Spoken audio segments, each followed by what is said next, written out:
ולוג בודפסט יום רביעי או שלישי, whatever. This is us going to breakfast. גשם של החיים, אבל הגענו. זה האוכל.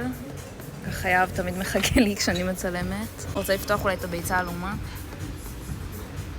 יפה מאוד. תחתוך לי אבל כמה חתיכות אולי, לא יודעת. רצינו ללכת לבית קפה שנקרא ניו יורק קפה, שזה כזה מלכודת תיירים. לשתות קפה, לאכול קינוח, תראו את הטוב. זה מתחיל מפה, ואז זה, עוד אנשים. לא, זה אפילו שמה, וואו. איזה מוגזם. שבת היום. כן, מוגזם לחכות אבל. לא, לחכות בטוח לא. טוב, אז לאן נלך? אולי נמצא פה איזה בית קפה חמוד ליד. יש לי המלצות מגרית, כן, אני אגיד לך. טוב, יאב הזמין קפה עם חלב שהוא חלב אפונה, פעם ראשונה שאני שומעת על זה, אז עכשיו הוא הולך לטום. בוא נעשה צ'ירס. אני חלב רגיל, תגיד לנו איך זה. לא 100%. לא? מה הטעם של זה? טעים, אבל כאילו לא חלב אמיתי. היית שותה את זה אבל את הכל? הייתי שותה, כן. יפה. This is my coffee. Pretty good. טוב, תראו את היצירת אומנות הזאת. עכשיו הזמין עשאי, זה קרואסון כזה, ששמו אותו בטוסטר, ויש פה כל מיני דברים שאין לי מושג מה הטעם שלהם, אז עכשיו נטעם. יש פה קרואסון, שמנת, תות, וריבה כזאת. מיוחד. טועמת עשאי פעם ראשונה. וואו, ממש טעים.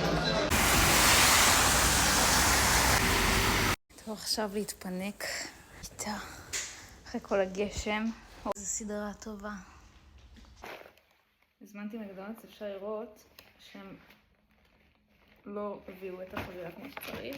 אני רק רוצה שנייה להסביר למה הזמנתי מקדונלדס, אני משתדלת לא לאכול את זה, אבל פשוט שתדעו לכם שהוולט, אוקיי, היה גשם ואמרנו טוב ארוחת ערב, אז נזמין וולט, ופשוט בוולט כל התמונות של כל המסעדות נראות כאילו איזה ילד בן 7 צילם להם את המנות לאוכל, וכאילו המנות לא מסבירות פנים, ואז אתה עושה תרגום ואתה כאילו לא מבין מה אתה אוכל בדיוק. לא יודעת, הרגשתי שכאילו עדיף לי ללכת על בטוח, אז הזמנתי מקדונלדס ולקח להם כמעט כאילו שעה 50 להגיע. עכשיו כבר אחרי איזה כמעט שעה אני אומרת להם, טוב, עזבו, תבטלו לי את ההזמנה, אני לא צריכה.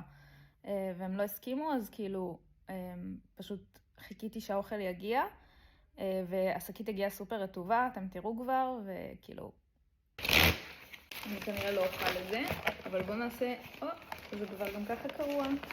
אוי ובוי. אני אזכור את מה שהגיע. So we got chicken nuggets, לא nuggets, כזה.